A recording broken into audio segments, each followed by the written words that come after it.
9 months before I became officially homeless, God sent me to sleep outside for 40 days.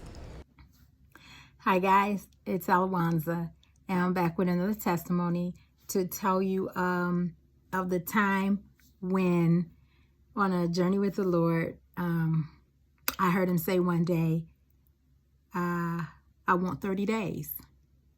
He wanted 30 days from me. And I said, okay, God, if this is really your voice, then I'll give you 40. I'll go 10 extra for, I was thinking tithing.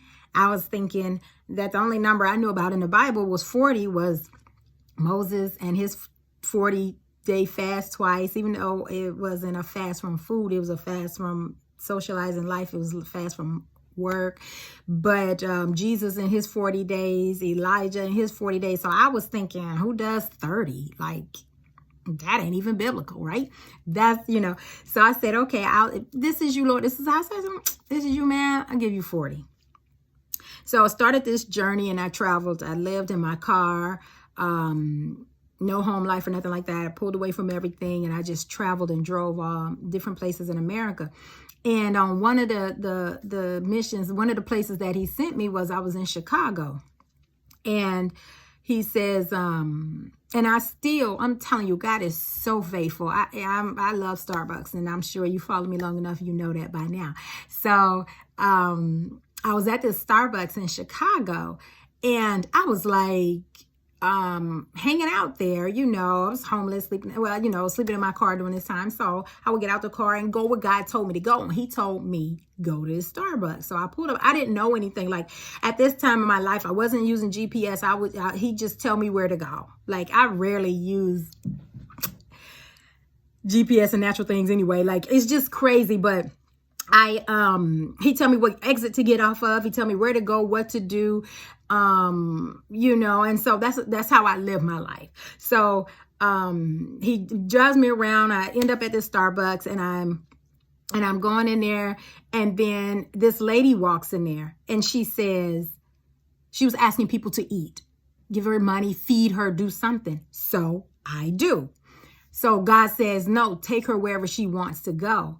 And so I'm at Starbucks, and I'm like, okay, who don't want Starbucks? So we leave Starbucks, and we're walking down the sidewalk, and she wants to go eat at this one restaurant. She said, I just want to eat this hamburger. I want to eat this one place, but she had already been there, and they kicked her out the restaurant.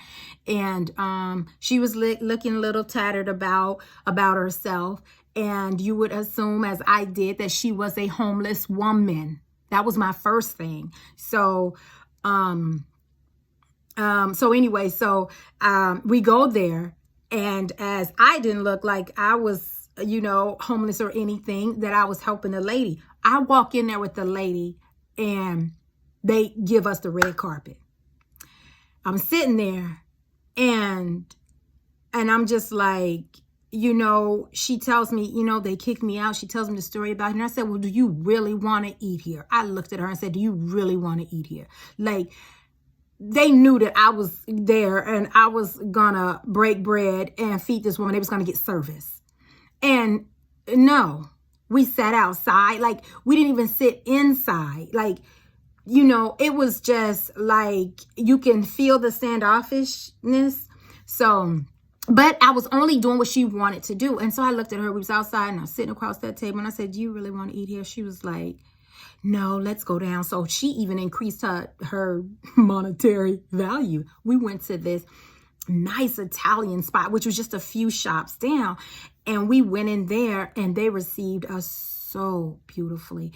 And she sat down, and we sat down in there at the window. And guess what? It was this beautiful establishment, middle of the day. Nobody was in there but us. Nobody. We had the whole place to ourselves.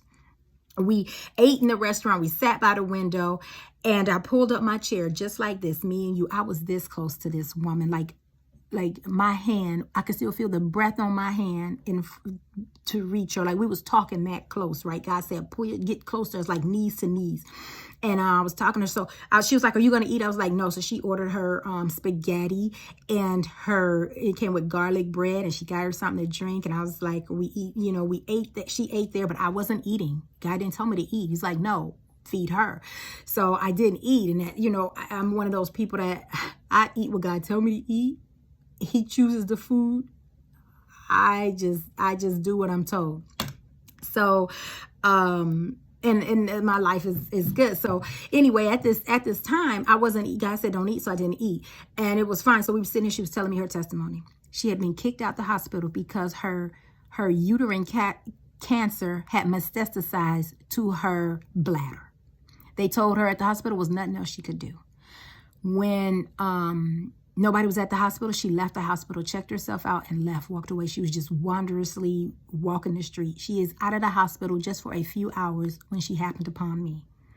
She was sitting there, and I was sitting there, and I was listening to this, and all of that Jesus compassion was just eluding from me. It was just a lot. And she began to cry, and then she was eating her garlic bread. And the tears, and you know when you're crying and the saliva stretching and everything is wet and moist, and God says, take that piece of bread from her. And I just didn't think twice. And all I told God at that moment was, I'll do it if the saliva is warm and I don't feel it. And I didn't want it to be cold, like, you know, like I felt it. So God told me to take that piece from her. And when she pulled that piece, and I took it and I ate the other half of that bread, and her saliva, everything. I know y'all just whatever. But at that moment, I took my left hand and one of my hands, I laid it on her belly. And I didn't know what was happening. She was describing it. She was saying, oh, I had this warm feeling, and it just was growing. It was like it started a small ball in her stomach, and it was just growing outwardly, like starting like a little ball, and it was just growing outwardly out of her belly. And she began to cry and weep, and the people at the restaurant was just looking at us.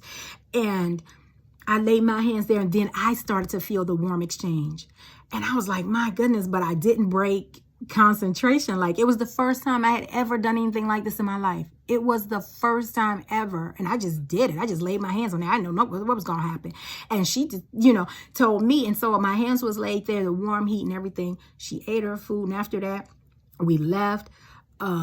But at that moment, when I took that bread from her, she began to weep and cry. She says, nobody has ever treated me like this. Nobody's ever done this for me. She's like, you're eating behind me? And I was just like, yeah, because, you don't break mood. And so we finished everything. We walked our separate ways. I gave her my number. We went our separate ways. 2 weeks later. Now, mind you, I was still in Chicago, and God told me to park my car, and I walked 2 cities over. Literally. I parked my car in one city, and I walked 2 cities away.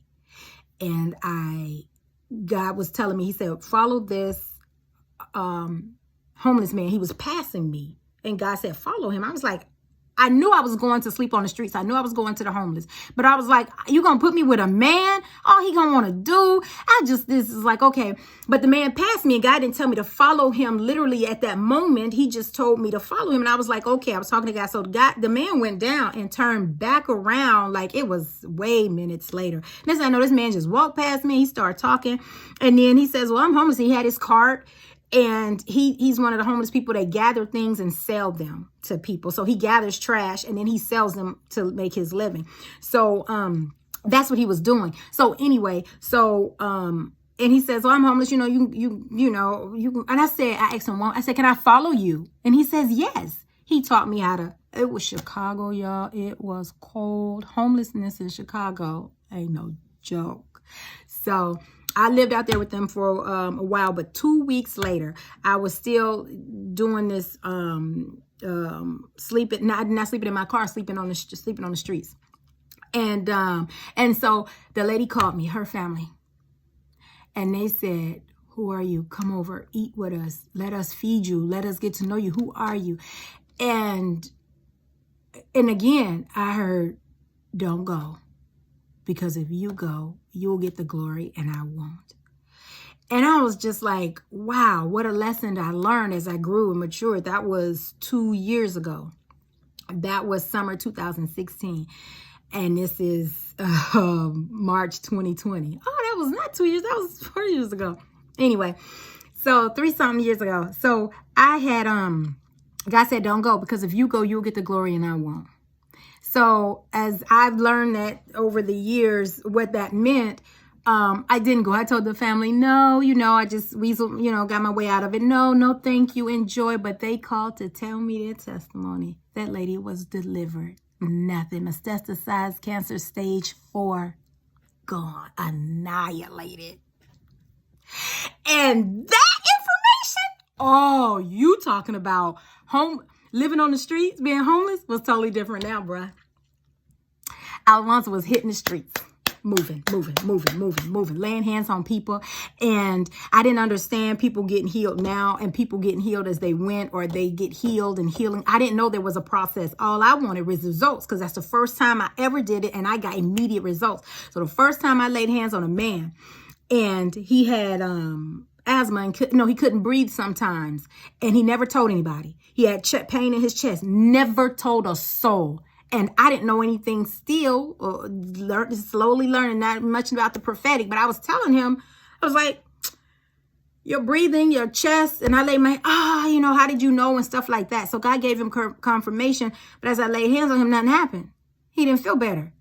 And God told me, he said, that was early in the afternoon. God said he's going to receive his healing at 11 o'clock at night.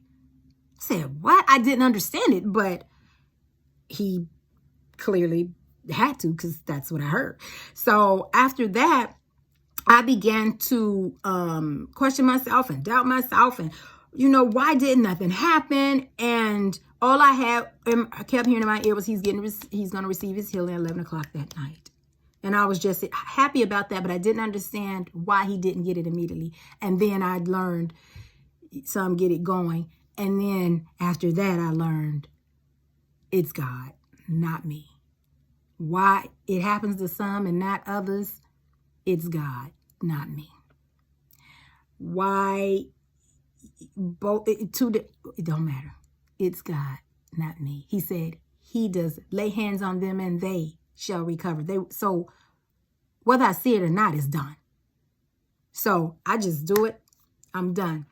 So I thank God for you guys tuning in, listening to this testimony. I thank God for everything that you've done and contributed to my life since I've been on social media. I thank you guys for listening as I'm sharing. It's building so much confidence to see your likes and your shares.